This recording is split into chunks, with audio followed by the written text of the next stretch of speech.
Hello everyone, we are back with another video and in this video we are going to discuss about mechanism of hormone action. हम hormone की properties, function, उनके types पढ़ चुके थे। इस video में hormones काम कैसे करती है उसके बारे में हम पढ़ेंगे।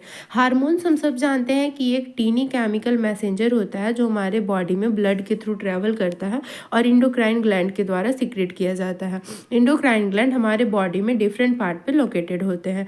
जो भी मैसेज हार्मोन सेंड करता है उसको रिसीव करने के लिए सेल पे उसका रिसेप्टर प्रेजेंट होता है और वो रिसेप्टर या तो सेल के सरफेस पे होगा या फिर साइटोप्लाज्मा में होगा या फिर न्यूक्लियस में प्रेजेंट होता है। हार्मोन रिसेप्टर रिकॉग्नाइज करता है मॉलिक्यूल को with specific shape and side group and respond only those hormone that recognize. इससे हमको ये पता चलता है कि हार्मोन जो होता है वो हमारा टारगेट स्पेसिफिक होता है और वो बाइंड करता है तो स्पेसिफिक रिसेप्टर जिसको वो रिकॉग्नाइज करता है। सेम तरह का रिसेप्टर बहुत सारे सेल पे हमारे बॉडी में अलग अलग जगह पे प्रेजेंट होते हैं, पर वो जो रिस्पांस देते हैं वो अलग होता है। तो ये रिस्पांस जो हार्मोन्स देता है वो डिपेंड करता है हार्मोन्स पे, उसके साथ साथ टारगेट सेल पे भी। जब कोई भी टारगेट सेल अपना हार्मोन्स को रिसीव कर लेता है तो जो हार्मोन सिग्नल देता है उससे वो रिस्पॉन्ड करता है। तो उनकी रिस्पॉन्डिंग बहुत सारे वे में होती है जो हमारे बॉडी की कंप्लीट फिजियोलॉजिकल प्रोसेस को रेगुलेट करती है। अब ये जो हार्मोन इंटरेक्ट करती है हमारे रिसेप्टर से, जो रिसेप्टर या तो सेल पे प्रेजेंट होते हैं या साइटोप्लाज्मा में या न्यूक्लियस में, तो जो हार्मोन इंटरेक्ट करता है रिसेप्टर जिनके सरफेस पे प्रेजेंट होते हैं वो सेकेंडरी मैसेंजर जनरेट करते हैं। वो डायरेक्ट हमारे टारगेट सेल में नहीं इंटर कर पाते हैं because their receptor are present on the cell surface, so they generate the secondary messenger. उसके बाद वो सेलुलर एक्टिविटीज़ करते हैं। दूसरी तरफ जो हार्मोन डायरेक्टली इंटरेक्ट कर लेते हैं इंट्रासेलुलर रिसेप्टर से, वो मोस्टली रेगुलेट करते हैं हमारे gene expression, chromosome function by interaction of hormone receptor complex with genome. वो जो हार्मोन हमारे सेल में डायरेक्ट इंटरेक्ट करते हैं वो सीधे सेल के अंदर आके रिसेप्टर हार्मोन कॉम्प्लेक्स बना लेते हैं। अब इस बाइंडिंग के बेसिस पे हार्मोन का मैकेनिज्म हम दो ग्रुप में बांट सकते हैं। पहला मैकेनिज्म होता है जिसको हम बोलते हैं फिक्स्ड मेम्ब्रेन रिसेप्टर मैकेनिज्म और दूसरा mobile receptor mechanism. Fixed membrane receptor mechanism mostly हम वाटर सॉल्यूबल हार्मोन्स के लिए पढ़ते हैं और mobile receptor lipid soluble hormones के लिए। तो सबसे पहले हम वाटर सॉल्यूबल हार्मोन का ये फिक्स्ड मेम्ब्रेन रिसेप्टर मैकेनिज्म देख लेते हैं। जो हमारा फिक्स्ड मेम्ब्रेन रिसेप्टर मैकेनिज्म होता है, in this type of mechanism is shown by the water soluble hormone. जितने भी वाटर सॉल्यूबल हार्मोन होते हैं जो अमाइंस ड्राइव्ड होते हैं, प्रोटीन, पेप्टाइड जैसे growth hormones, oxytocin, ADH, FSH, insulin, ये सारे वाटर सॉल्यूबल हार्मोन्स होते हैं जो अमीनो एसिड ड्राइव्ड होते हैं।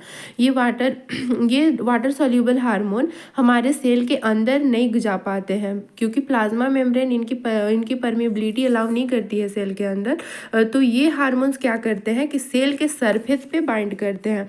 ये हार्मोन सरफेस पे बाइंड करते हैं तो जी प्रोटीन को एक्टिवेट करते हैं। जी प्रोटीन एक्टिवेट होती है तो वो एंजाइम एडेनाइलेज साइक्लेज को एक्टिवेट करती है और एडेनाइलेज साइक्लेज एटीपी को कन्वर्ट करती है कैंप में, ये CAMP। और ये कैंप जो होता है वो हमारा सेकंड मैसेंजर होता है। कैंप एक्टिवेट करता है प्रोटीन काइनेज को साइटोप्लाज्मा में और ये प्रोटीन काइनेज फॉस्फोराइलेट करती है प्रोटीन को और उसके बाद ये जो एक्टिव प्रोटीन होता है वो अपना सेल में जो भी एक्टिविटी रहती है वो काम करती है।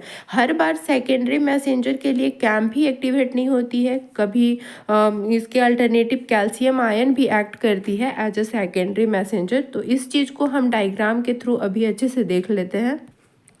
आप यहाँ देख सकते हैं, सपोज ये हमारा एक सेल है, ये सेल के अंदर न्यूक्लियस प्रेजेंट है, ये हमारी ब्लड कैपिलरीज है जिसमें हमारा वाटर सॉल्यूबल हार्मोन है।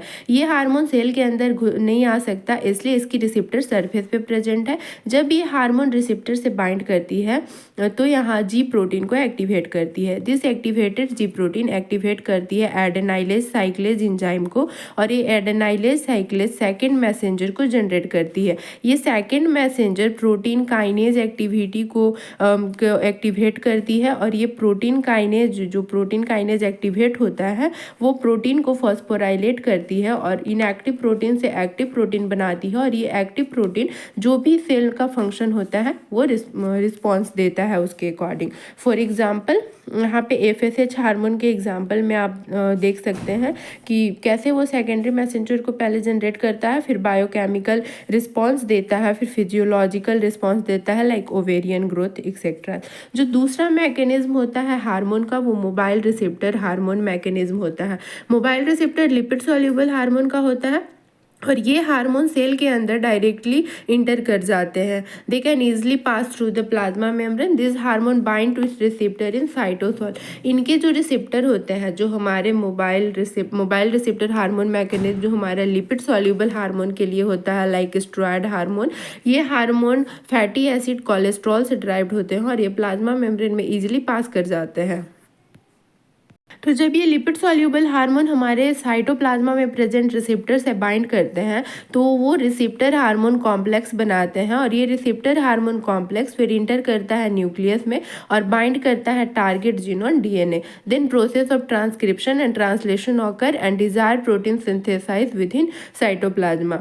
आप इसको डायग्राम से हम देखने की कोशिश करते हैं तो ये हमारा ब्लड कैपिलरीज है जिसमें हमारा हार्मोन्स ट्रैवल करता है। हार्मोन्स हमारे सेल के अंदर इंटर करता है क्योंकि ये लिपिड सॉल्युबल हार्मोन है, प्लाज्मा मेम्ब्रेन के अंदर इंटर कर जाता है। तो साइटोप्लाज्मा में यहाँ इसका रिसेप्टर प्रेजेंट है, ये हार्मोन रिसेप्टर से बाइंड किया तो यहाँ पे हार्मोन रिसेप्टर कॉम्प्लेक्स बन गई।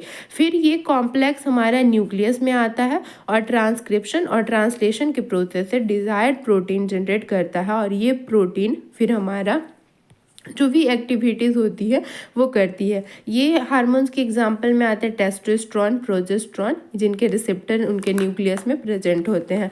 तो इस वीडियो में हम हार्मोन्स की एक्शन के बारे में पढ़े, मैकेनिज्म ऑफ एक्शन देखे कि कोई भी हार्मोन कैसे वर्क करती है। और इन नेक्स्ट वीडियो हम डिस्कस करेंगे कि यह हार्मोन की सिंथेसिस कैसी होती है। I hope you like this video, so please like, share and subscribe my channel. Keep learning. Thank you.